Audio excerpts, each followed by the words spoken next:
పద్మావతి మది దోచిన శ్రీనివాసుడు, పద్మావతి మది దోచిన శ్రీనివాసుడు, భక్తావన దీక్షారత చిద్విలాసుడు, చిద్విలాసుడు. శ్రీనివాస మనోరాజ్య నాయికయగు పద్మ, జ్ఞాన భక్తి భరిత సుగుణ వరమణి గణ సద్మ. శ్రీనివాస మనోరాజ్య నాయికయగు పద్మ, జ్ఞాన భక్తి భరిత సుగుణ వరమణి గణ సద్మ, వరమణి గణ సద్మ. పద్మావతి మది దోచిన శ్రీనివాసుడు, పద్మావతి మది దోచిన శ్రీనివాసుడు.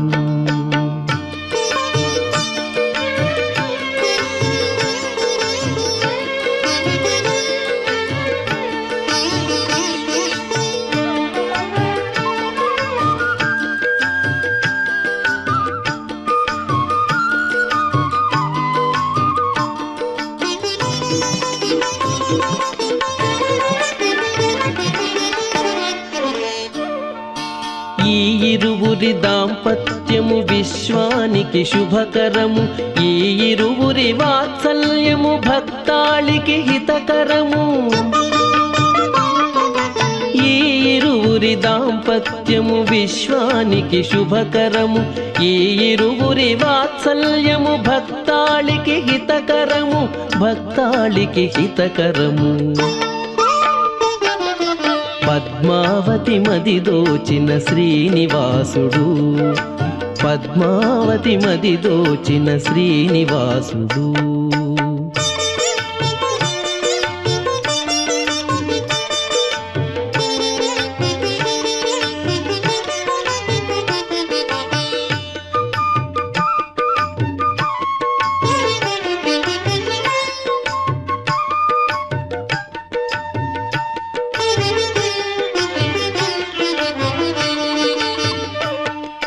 శీలవతి వేదవతి దాల్చిన మహదవతారం, శ్రీవరసతి పద్మావతి శ్రీనివాస గళహారం.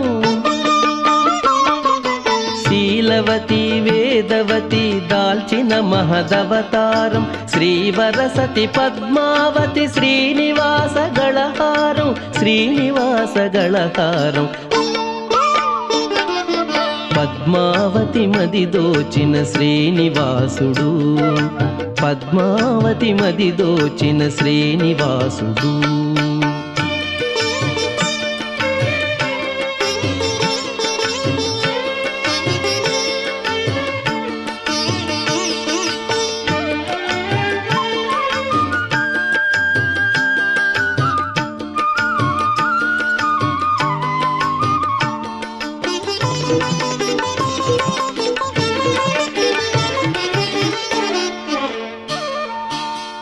పద్మా శ్రీనివాస దివ్యమూర్తి తాదాత్మ్యం, ప్రకృతి పురుష నిత్య కళ్యాణాద్భుత మహాత్మ్యం.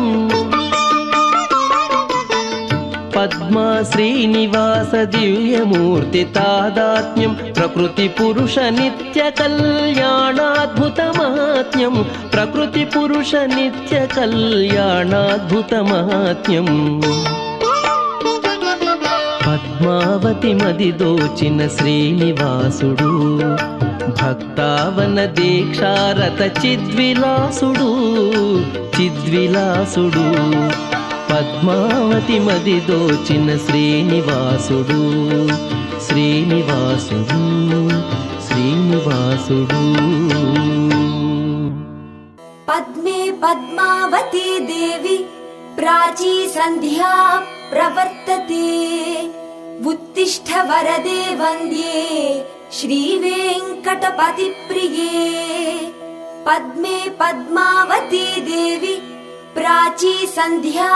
ప్రవర్తతే, ఉత్తిష్ఠ వరదే వంద్యే శ్రీవేంకటపతి ప్రియే. उत्तिष्ठोत्तिष्ठ हे पद्मे उत्तिष्ठ वरदेवते उत्तिष्ठ हृदयाभिज्ञे श्रीनिवास रसालये ब्रह्माण्ड भाण्ड वसते भवतापदूरे ब्रह्मादिदैवत सुपूजित पाद पद्मे श्री श्रीनिवास हृदयाम्बुज नित्य सत्ते पद्मावती श्रुतियुते तव सुप्रभातम्। वृषशैलनाथ हृदयाब्ज मन्दिरे तव सुप्रभात सुमुहूर्त इन्दिरे सुरकल्पवल्लि सुकवीन्द्र वन्दिते अलमेलु मङ्गमरमे मनोरमे। वृषशैलनाथ हृदयाब्ज मन्दिरे तव सुप्रभात सुमुहूर्त इन्दिरे सुरकल्पवल्लि सुकवीन्द्र वन्दिते परमे रमे निरुपमे मनोरमे। श्रीवेङ्कटाचलपते सुकृतैकरङ्गे मङ्गापुरी मधुतरङ्ग कृपातरङ्गे श्रीदेवि चिन्मय रसोज्ज्वल चित्रलीले पद्मावती श्रुतियुते तव सुप्रभातम्। ब्रह्माण्ड भाण्ड परिपूजित पाद पद्मे मङ्गापुरी वरसुधे वरदेवि पद्मे लक्ष्मीपतेः प्रणय मन्दिर भाग्यरेखे पद्मावती श्रुतियुते तव सुप्रभातम्। ब्राह्मी मुहूर्त परिनर्तनशील सिक्तः फुल्लारविन्द मकरन्द रस प्रलिप्तः मन्दानिलः सुललितः सुरभिः प्रवाति पद्मावती श्रुतियुते तव सुप्रभातम्। निद्रां विहाय निखिल द्विज दिव्य वृन्दः कल्याण गीत कलकूजित मातनोति मङ्गापुरी विलसिते मधुर प्रभावे पद्मावती श्रुतियुते तव सुप्रभातम्। सङ्गीत शास्त्र सरसामृत सारपूर्णाः साहित्य तत्त्व नवनीत नवीन वर्णाः मङ्गाम्बते सुमधुरं चरितं स्तुवन्ति पद्मावती श्रुतियुते तव सुप्रभातम्। नीलाञ्जनोज्ज्वल निरायत नीरजाक्षि पद्मप्रभा परम वैभव भव्य गात्री भृङ्गाश्च मङ्गलरवैर्भवतीं भजन्ते पद्मावती श्रुतियुते तव सुप्रभातम्। माङ्गल्य शृङ्ग हृदयङ्गम देवते श्रीः सौभाग्य कामित पराश्च नमन्ति नार्यः सम्पूजयन्ति च समाहृत वस्तु जातैः पद्मावती श्रुतियुते तव सुप्रभातम्। देदीप्यमान करुणारस दिव्यमूर्ते विश्वैकरक्षण विशेषित विश्वकीर्ते कल्याण निर्मल गुणोज्ज्वल सौम्य शक्ते पद्मावती श्रुतियुते तव सुप्रभातम्। क्षीराम्बुधि प्रिय सुते हरिचित्त सक्ते लावण्य रागरस रञ्जित रम्य वर्णे हे आदिलक्ष्मि हित सन्तति दानशीले पद्मावती श्रुतिहिते तव सुप्रभातम्। पुण्य प्रपूर्ण पुरुषोत्तम पौर्णमासी दाक्षिण्य लिप्त करुणामृत जीवधात्री हे धान्य लक्ष्मी जन जीवन सन्निधात्री पद्मावती श्रुतिहिते तव सुप्रभातम्। संसारमग्न शरणागत भक्त नौके सद्धर्म सत्य रथ संश्रित सत्पताके हे धैर्य लक्ष्मी भय संचय नाश शक्ते पद्मावती श्रुतिहिते तव सुप्रभातम्। देवेन्द्र शक्तियुक्ते साम्राज्यदान गुणरञ्जित सत्यशक्ते कर्म प्रमर्दिनि रमे गजलक्ष्मी देवी पद्मावति श्रुतिहिते तव सुप्रभातम् सर्वप्रपञ्च समभाव समृद्धि मूले सत्पुत्र पौत्र वर सन्तति दानशीले संतान लक्ष्मी सुख सन्तति शान्ति लोले पद्मावति श्रुतिहिते तव सुप्रभातम् विष्णोः सदा विजय वैभव विश्वरूपे दासानुदास परिपालन धर्म दीक्षे विश्वात्मिके विजय लक्ष्मी विनूत्न शक्ते पद्मावति श्रुतिहिते तव सुप्रभातम् नानाविधार्थ चय दीपक शब्दमूले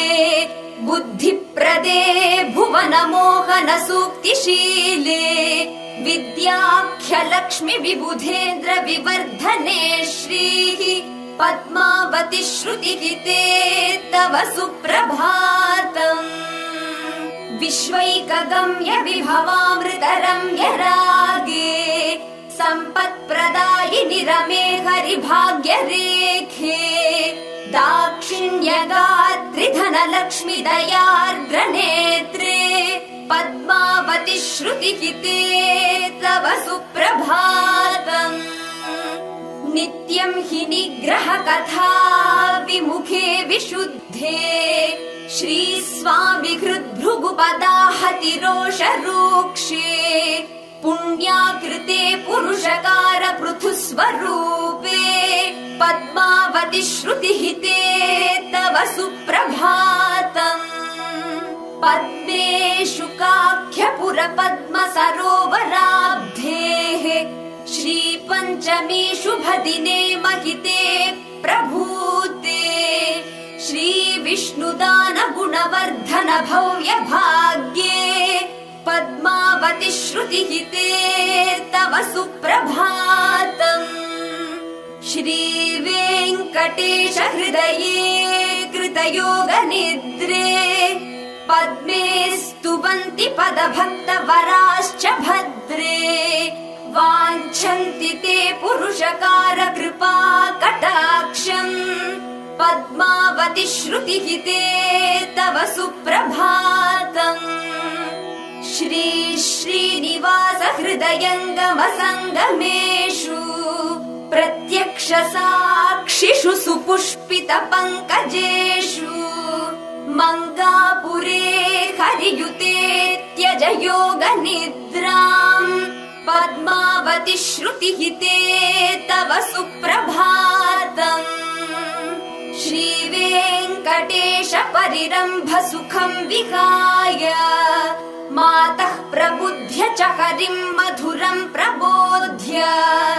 पाहि श्रियः पतियुते श्रित भक्त वृन्दम्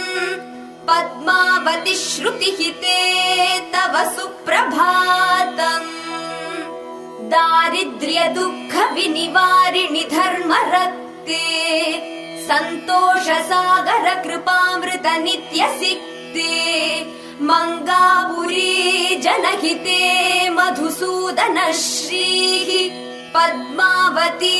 श्रुतियुते तव सुप्रभातम् आकाशराजधरणी प्रियपुत्रि लक्ष्मी पद्मोद्भवे परम वैभव भूषिताङ्गी श्री वेङ्कटेश हृदयेश्वरि विश्ववन्द्ये पद्मावती श्रुतियुते तव सुप्रभातम् सम्भिन्न रम्य सरसीरुह साम्य वर्ण पादोज्ज्वले परम पावन कान्तिपूर्णे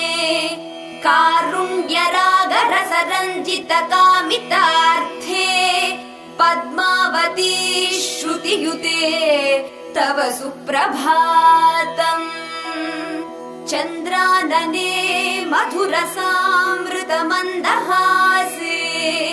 नीलोत्पलोपम दृष्टे सुभ्रूलते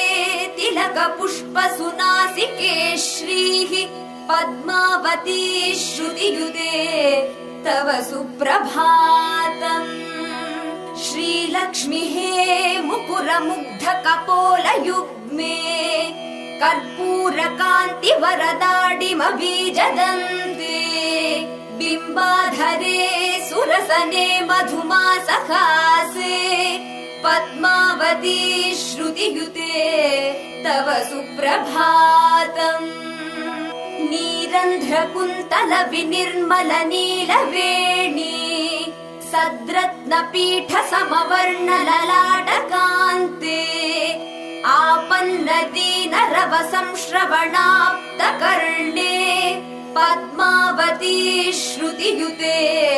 तव सुप्रभातम्। श्रीरङ्गनायकि कृपारसभूषिताङ्गी नित्यानपायिनि हरेर्हृदयाब्जभृङ्गी कल्याणलक्षण विलक्षण कल्पवल्ली पद्मावती श्रुतियुते तव सुप्रभातम्। सूर्योदये सरसिजेषु रुचिः प्रभूता श्रीलक्ष्मी सेवन परास्तव भक्तिपूताः सन्ध्याकृतेषु कपुरी त्रिदशेन्द्र वन्द्ये पद्मावती श्रुतियुते तव सुप्रभातम्। पद्मावती परमवैभव सुप्रभातम्। प्राचार्यवर्य सुहितम् परमम् प्रपूतम् श्रीवेङ्कटेश पुलकाङ्कित पुण्यजातम् श्रीवैष्णवादृत मनोरथ मन्त्रगीतम् मङ्गापुरी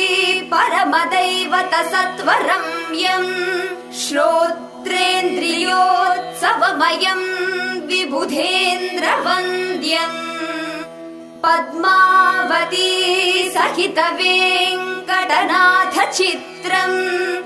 संसारताप परितप्त जनातपत्रम् श्रीवत्स चिह्न सुत भट्टरुयुग्म वेदव्यासाख्यरङ्ग इति भट्टरु सम्प्रणीतम्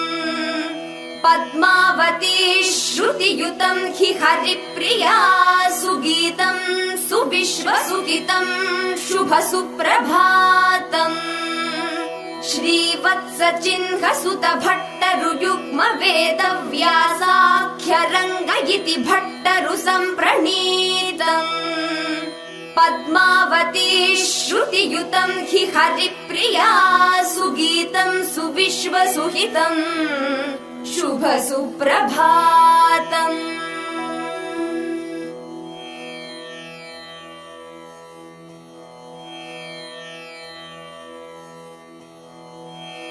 मधुसूदन मानस वासरते भवरोग निवारिणि भक्तहिते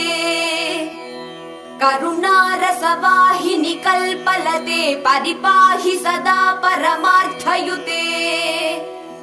मधुसूदन मानस वासरते भवरोग निवारिणि भक्तहिते करुणारसवाहिनि कल्पलते परिपाहि सदा परमार्थयुते सकलामरसन्नुत सत्त्वयुते शरणागत पालन सत्यरते शुकपट्टणवास विशिष्टमते पुरुषार्थकृते भुवनार्तवृते वरलक्ष्मि सुरप्रमुखोल्लिखिते स्वर राग सुधारस पल्लविते प्रकृते विकृते सुकृते ललिते विधितप्तहिते विबुधेन्द्रनुते पुरुषोत्तम पुण्य फलोल्लसिते वसुधैक वदान्य गुणोज्ज्वलिते श्रितलोक दयामय दृष्टिरते भवबन्ध विमोचन युक्तियुते शरदिन्दु समानल सद्वदने सुमबृन्द सुगन्ध सुधासदने अतिपावन जीवन गानरते हरिचन्दन चर्चित हेमलते वरमङ्गल रङ्ग तरङ्ग सुधा हृदयङ्गम सङ्गम रागरसे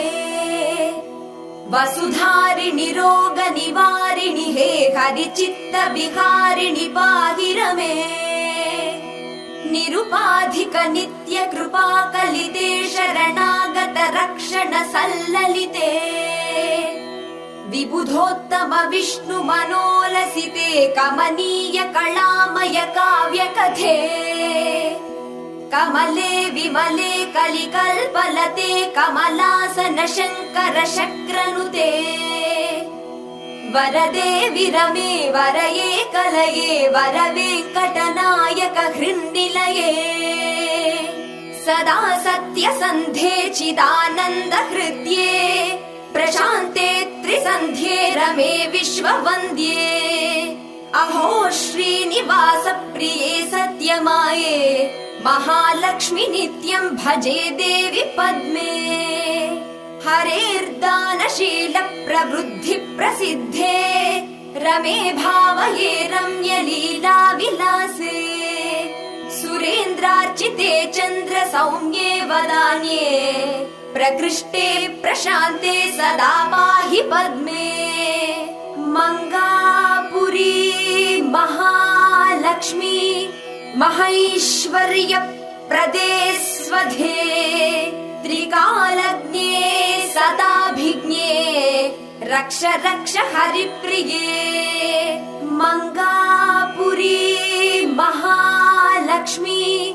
महैश्वर्य प्रदे स्वधे त्रिकालज्ञे सदाभिज्ञे रक्ष रक्ष हरिप्रिये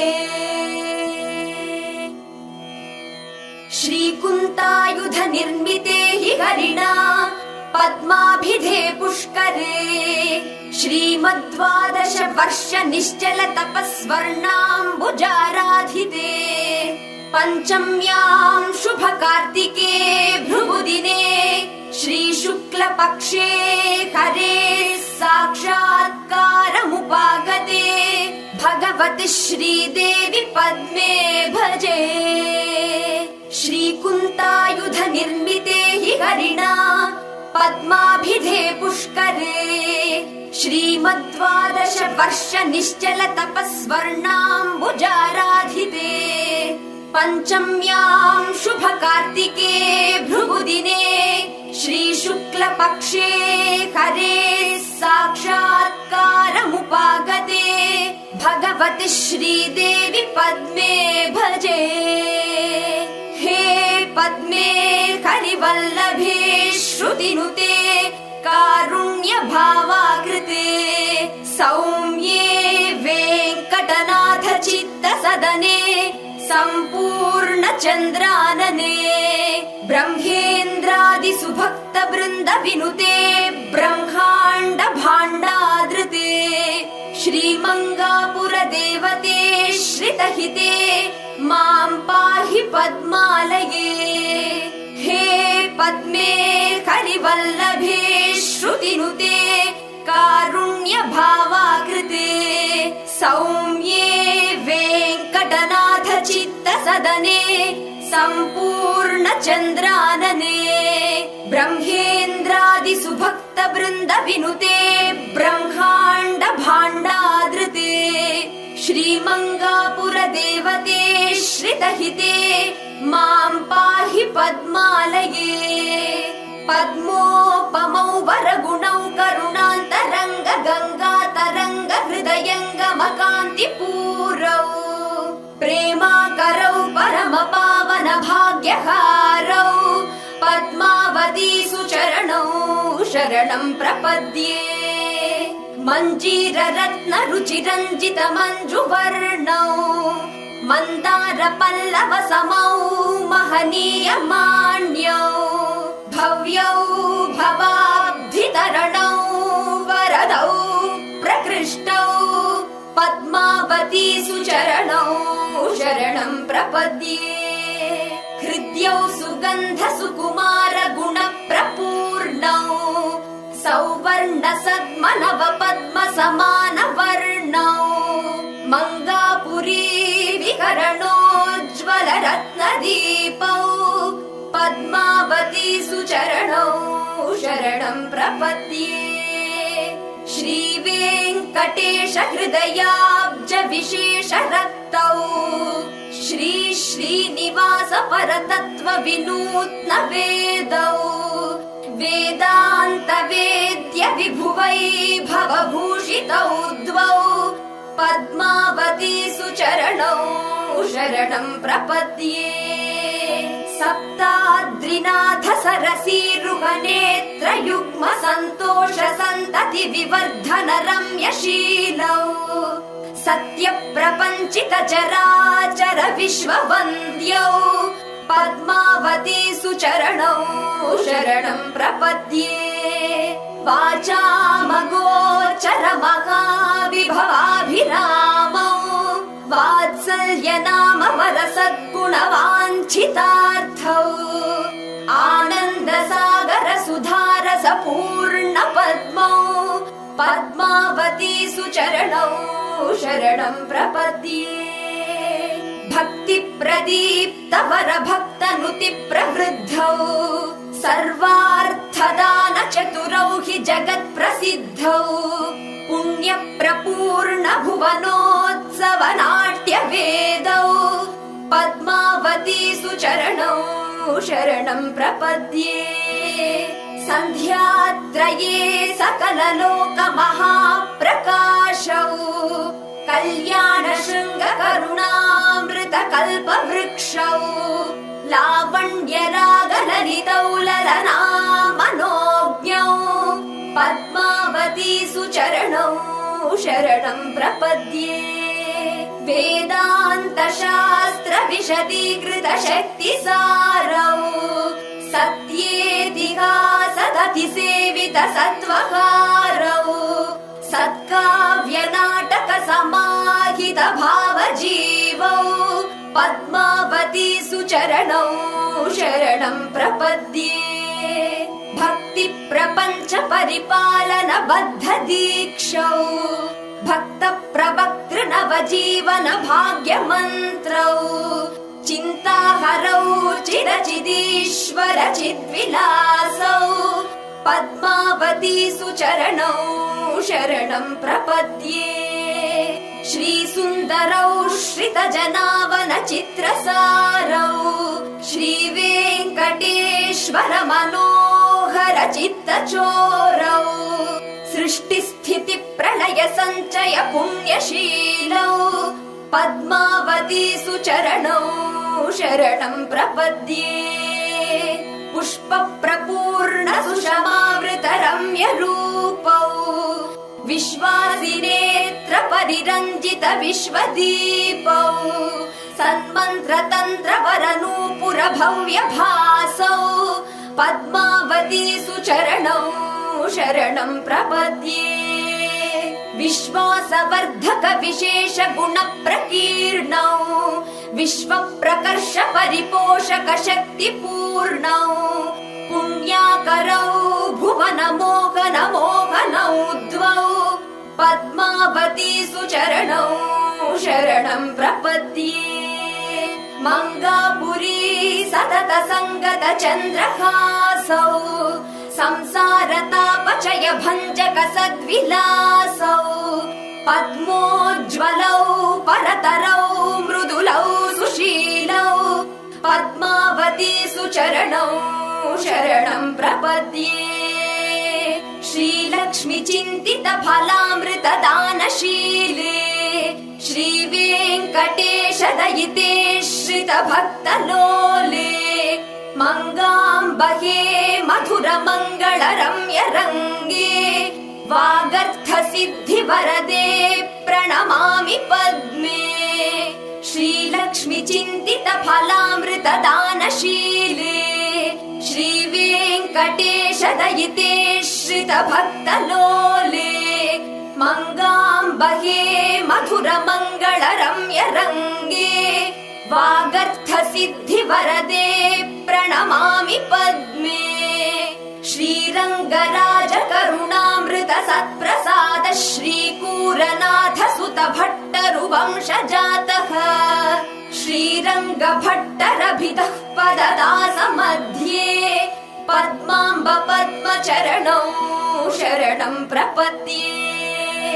श्रीरङ्गराज करुणामृत सत्प्रसाद श्रीकूरनाथ सुत भट्टरुवंश जातः श्रीरङ्गभट्टरभितः पददास मध्ये पद्माम्ब पद्मचरणौ शरणं प्रपद्ये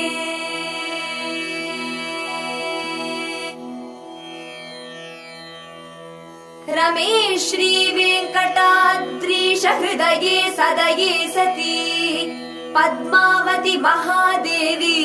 श्रीमहालक्ष्मी मङ्गलम् रमे श्रीवेङ्कटाद्रीश हृदये सदये सती पद्मावती महादेवी श्रीमहालक्ष्मी मङ्गलम् कल्याण सद्गुणोद्धाम धामोद्भूत महाकृते इन्दिरे भक्ति सिन्दूरे श्रीमहालक्ष्मी मङ्गलम् मंगापुरी महानंद भक्ति साम्राज्य देवते सुधागम्ये सदा रम्ये श्री महालक्ष्मी मंगलम् आपादमस्तकाक्रांत भक्त वात्सल्य भूषणे अहो पद्मावती देवी श्री महालक्ष्मी मंगलम् सद्भक्त भक्ति संगीत साहित्यामृत संगमे रमे वाग्देवते नित्यम् श्री महालक्ष्मी मंगलम् महाभाग्ययुते मंत्र पूजिते माधव प्रिये वरगात्री महाधात्री श्री महालक्ष्मी मंगलम् अनन्ते संस्कृते विश्वविख्यात विमलाकृते अचिन्त्ये श्रुति सौन्दर्ये श्री महालक्ष्मी मंगलम् ब्रह्माण्ड भाण्ड सम्पूर्ण वैभवे विभु संभवे अनंत हृदयानन्दे श्री महालक्ष्मी मंगलम् कृपारस महोत्तुङ्गे स्वर्गङ्गे सर्वमङ्गले वदान्ये भार्गवी मातः श्री महालक्ष्मी मंगलम् प्रसन्ने पद्म संभूते भूषणानां विभूषणी प्रशान्ते नित्य सौभाग्ये श्री महालक्ष्मी मंगलम् ऐश्वर्य विग्रहे विद्ये नित्यमज्ञात निग्रहे श्री वेङ्कटपति प्राणे श्री महालक्ष्मी मंगलम् शान्तामृत रस स्वान्ते सर्वलोक सुखप्रदे सर्वार्ति शमने सौम्ये श्री महालक्ष्मी मंगलम् मंगाम्ब महिते भृत्य बृन्दारक सुसेविते मंगापुर महोल्लासे श्री महालक्ष्मी मंगलम् श्री रामानुज चैतन्ये श्री वैष्णव समर्चिते श्री यागदेवते पद्मे श्री महालक्ष्मी मंगलम् श्रीनिवास प्रिय कथे चिदानंद रसात्मिके मांगल्य गंगे मंगाख्ये श्री महालक्ष्मी मंगलम् श्रीनिवास प्रिय कथे चिदानंद रसात्मिके मांगल्य गंगे मंगाख्ये श्री महालक्ष्मी मंगलम् मंगलाशासन पराः मदाचार्य पुरोगमाः पूर्वाचार्याः प्रगायन्ति श्री महालक्ष्मी मंगलम् मंगलाशासन पराः मदाचार्य पुरोगमाः